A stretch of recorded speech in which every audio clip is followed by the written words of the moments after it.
Hello, everybody. I'm back with my seventh podcast episode, and I love number seven for some reason. So, I'm not sure if the topic is going to be interesting, but I'm very sure that in the end, it will be the best episode. Yes, I totally believe in number seven. And today's date, now, this is not a coincidence because now I'm realizing it is 16th of December and India time 11:35 a.m. The temperature in Delhi is 18 degrees Celsius. Yeah, it's cold. It says 18 degrees Celsius, but it's much colder. Yeah. So, I'm not sure if you're following my Facebook or Instagram page. Not mine, but the Blink of an Eye's Facebook or Instagram page. And there we have movie review which is called The Big Bull. Yeah, The Big Bull is the movie review from the movie archive. And when I was watching Big Bull, I thought of, the most unsaid things which I could feel, but it was not very well communicated in the movie was relationship. Yes. So today I would like to discuss about relationship. And when I think of relationship, the most important question which comes in my mind is, have you heard people saying if they are in unhappy marriages? Because the end of all the relationships and the before of happily ever after is the marriage, right? So have you heard people saying if they are in happy marriages is my question. And if you are my podcast viewer, then please reply after this episode if you listen it, and if you have any inputs, if you have any queries, do write to Preeti PRRITI@blinkofan.in. Okay, so I'll start discussing the same, and then I'll correlate it with my take from my take from not only The Big Bull but also from the movie The Forgiven. Yes, I think that was the movie name. I'm very bad with names. Okay, so I'll discuss that Sandra Bullock movie. I don't know.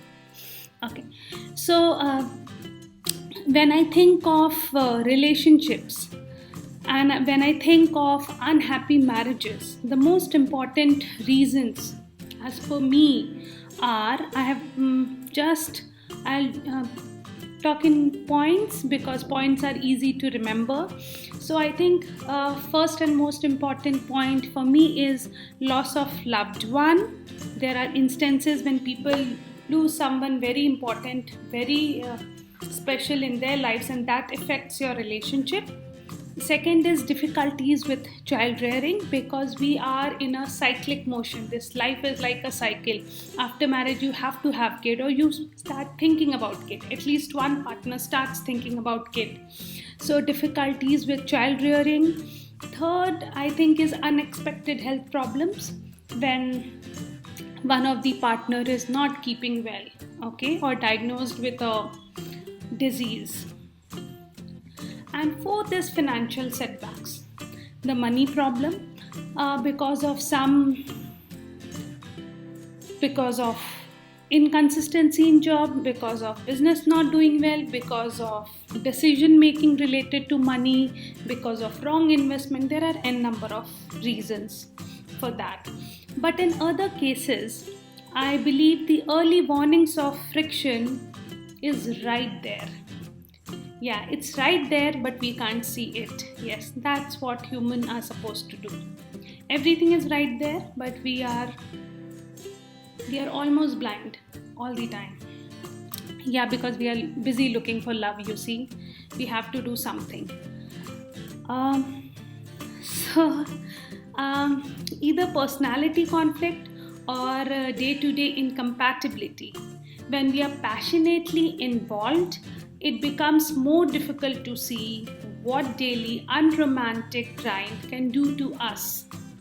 In that moment when we are so much into love, I think it is impossible to see that. Even the slightest thing like, why didn't you wash the utensil after tea time? When visiting each other can be enough to threaten love. That's my take, and this is from my experience only.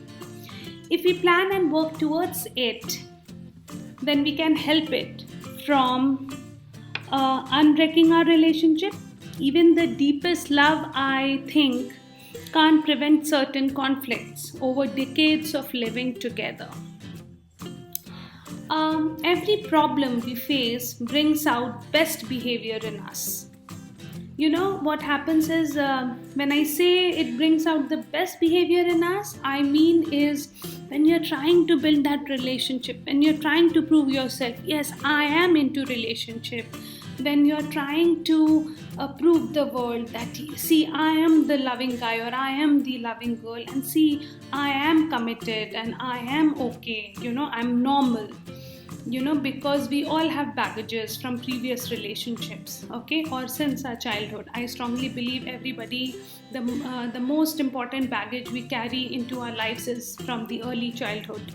So we want to prove ourselves. So in that moment, in that time of proving ourselves, we face different challenges, but that brings out the best behavior in us because we are trying to prove a point.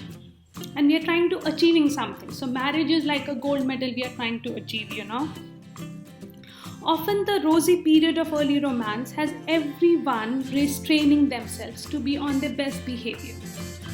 This moment denies us a glimpse into who they are when they are under pressure. Even more important is how we handle stress as a team. We handle stress alone, we handle stress with family, support, everything. But handling stress as a partner is a tricky thing. Problems like substance abuse, gambling can crop up unexpectedly in a marriage.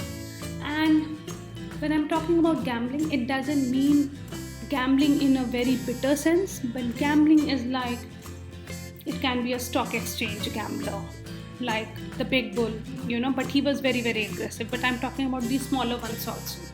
If you're earning $50 and you're spending $10 in gambling, or if you're earning $50 and you're lending $15 to somebody,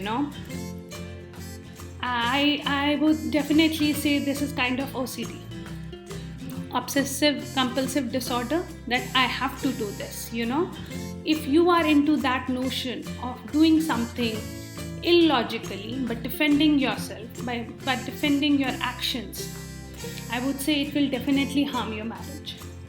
So these problems are not even acknowledged, perhaps out of fear or denial. And why out of fear or denial? Because how can you acknowledge, right? If you acknowledge there is a problem, you will have to solve it, or you will have to talk about it, or you'll become answerable for it. So you can't do that, right? And for many of us, marriage is like a gold medal which I have already won. Now it has to be there, like taking it for granted forever, you can't move. Like Harshad Mehta's wife did. So Harshad Mehta was a stockbroker who was called the aggressive stockbroker of India, from Mumbai, basically from Satara, and he was called the Amitabh Bachchan of the stock exchange. And whatever he was doing, his wife or his brother couldn't stop him. Okay, so of course, he was not acknowledging the problem, and he never thought he will fail. We all do that. When we are very, very aggressive and we really want something, we ignore it. We don't want to acknowledge. We push the people around who are trying to show us who we are, Yes, because they are stopping us. They are hindrance to our growth, which we have dreamt of. And in certain cases, we have already seen it,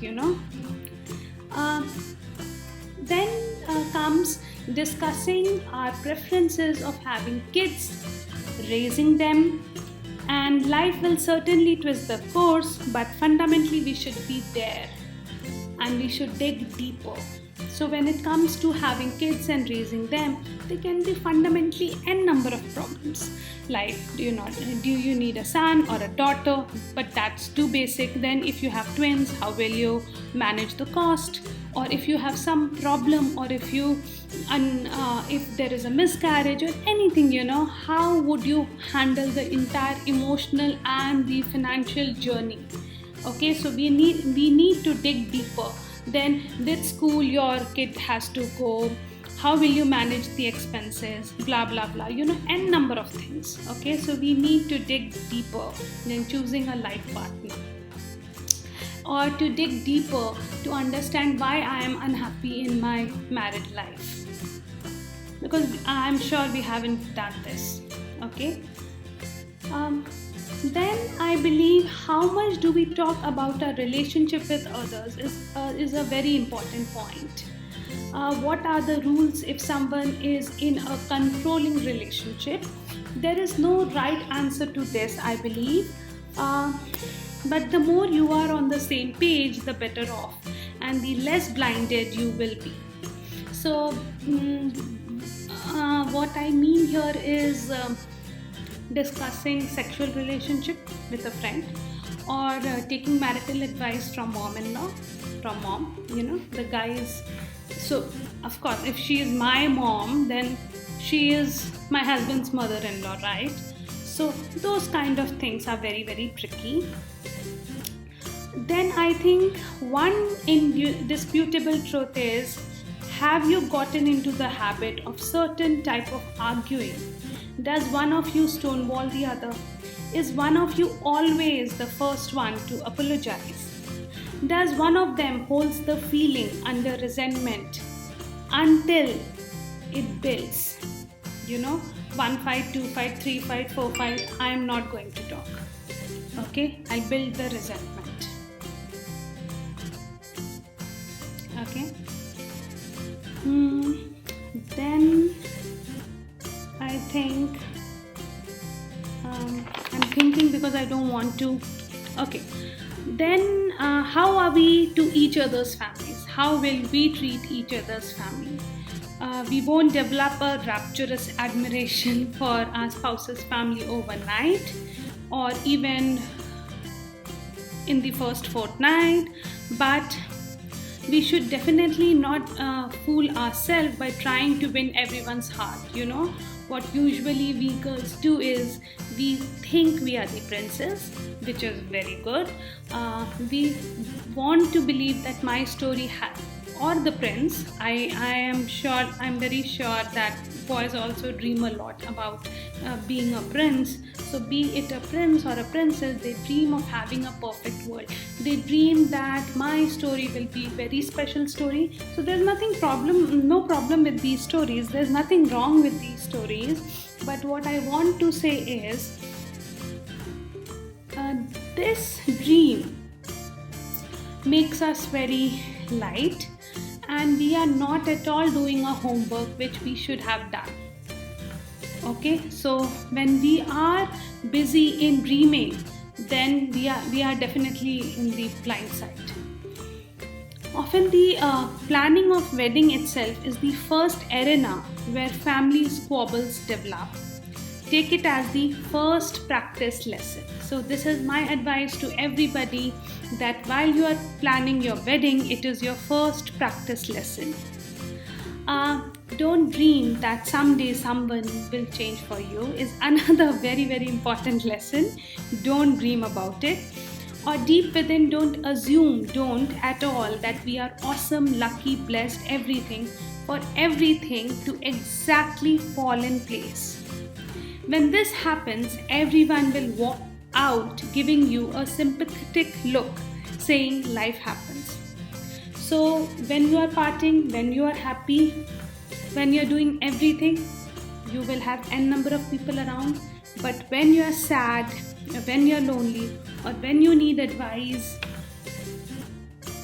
then what happens? Then people will leave you, Okay, of course they will hear to your problem, they will give you sympathetic look, but eventually, after a point, nobody wants to listen to what happened, or you know at the end of the day we say, dekh lo bhai, tumhara problem, it's your problem, you handle it. And we will say life happens, so not a big deal, we also have a number of problems. What is the problem if you have some problems? So it's okay. Then I think money issues.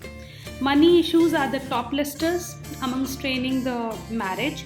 From different spending styles to how big a house to buy, from different attitudes towards debt to hidden accounts to childhood baggage, etc. The more you talk about it and the more honest you are with yourself and each other about what you bring to the table in terms of your money, attitudes, and how they will be resolved, the better foundation you build. Okay? I would also like to highlight that it is very, very important to understand how much love do you have with money. Yes, when building a relationship, try to understand if your love for money is 20%, how much is others' love for money? Okay, and I know it is again very tricky, but if you understand the percentage of love the other person has, I think you have come a long way. In psychology, there is a saying, 4 horsemen of the apocalypse. Okay, now what is that? And what does that mean? That simply means 4 core issues of relationship building or breaking of a relationship. What should not be done to build a relationship, and what if done, the relationship will definitely break. So first is criticism. Criticism here means questioning a partner's character. Second is contempt. That simply means acting superior to a partner. Third is defensiveness. That means avoiding responsibility. And fourth is my personal favorite, stonewalling, because I have seen the word stonewalling a lot. That means refusing to engage with the issues. Like people say, I love you, you love me, I don't want to talk about that issue. I don't want to talk about that issue. So, hey buddy, if you don't want to talk about that issue, then there'll be a day that we will have mountain of those unresolved issues, and then we will be in a state of misery, and I won't be able to help you. So it's better you find time and we talk it out. Then I think we should definitely discuss the signs of relationship, that the relationship has already turned toxic. Okay, when a partner experiences gaslighting, intermittent positive reinforcement, social isolation, or feeling they can't be themselves in the relationship. Like, I know whatever I say, if I say who I am, you will not like me. So I have to pretend to be someone you like. If you want to have vanilla ice cream, I'll have to say, I also want to have vanilla ice cream. If you say you want to go for a vacation to London, I'll say, yeah, I also want to go to a vacation to London, that kind of thing. I'll have to become a people pleaser. Reasons to know when it's over. Okay, now that is very important, because the relationship gets over long time ago, but the realization or how to understand without saying, okay, that it's over. So there is loss of physical intimacy, there is loss of trust, there is loss of feeling loved, and there is emotional pain where the one partner is grieving in loneliness. Okay, so when I say all this, I don't mean that the relationship has ended. I only mean love has been lost, So, like you must have heard people saying there is no love, but we are, we are together. Okay, so staying together or being together is very different from being in love with each other.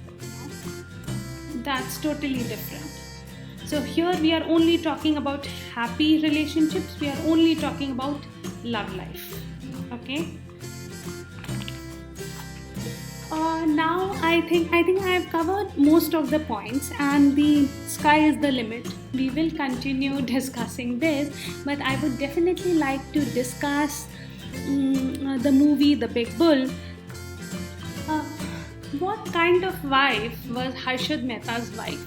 Who was silent, who was nice, who had her checklist when she was in her marriageable age. I need house, I need car, I need this, I'll go with what my parents say, and I need all this in my life. And why did she need that thing? To secure her life. So I think when you make a checklist, your soul is aware of the situation which is coming. You very well know since birth what kind of game is there for you, the game of life. Okay, which game? Everybody's game is different. So I think she knew that this money, this house, this car, everything will save her, and that did. And I think somewhere when they got married, they used to stay in the same, you can say, same building or same society or same locality, and they knew each other's family.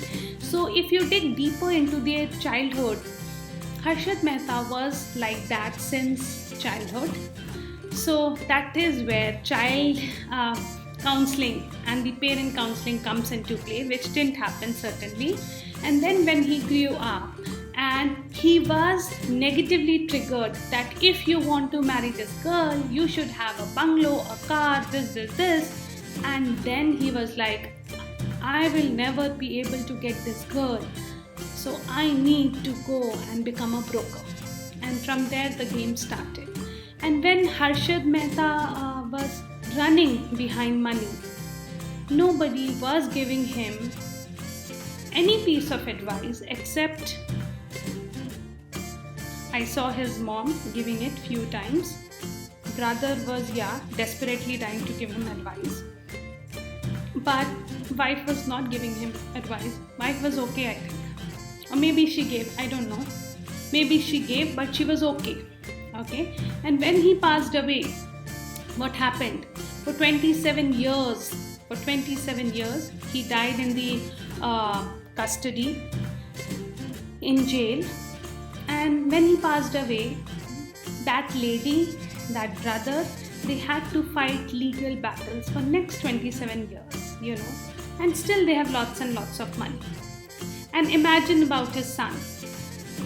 Nobody talks about his son, but definitely he had a rough childhood, So when we don't, my point of this complete discussion is, when you want to become a people pleaser, when you want to become somebody who is nice, sweet, awesome, doting wife, doting partner, you can end up in a mess if you don't do these kind of important conversation. And a very good piece of advice: if you are planning to get married to somebody, please go for partner counseling. You and your partner should definitely go for counseling to any good counselor, and let them figure out if you have a OCD or any other mental problem, any kind of mental problem, because research says that maximum relationships don't work because one of the partner has some problem. So like the trend had started long back that medical test needs to be done for both partners, I would definitely suggest partner counseling before marriage, so that the counselor can see through. Counselor is not blindsided, and counselor is definitely not in love with your partner or you, so they can advise you both whether this will work or not. Thank you so much for listening, and I'll be back with another awesome podcast episode. Love you all. Take care. Have a nice day.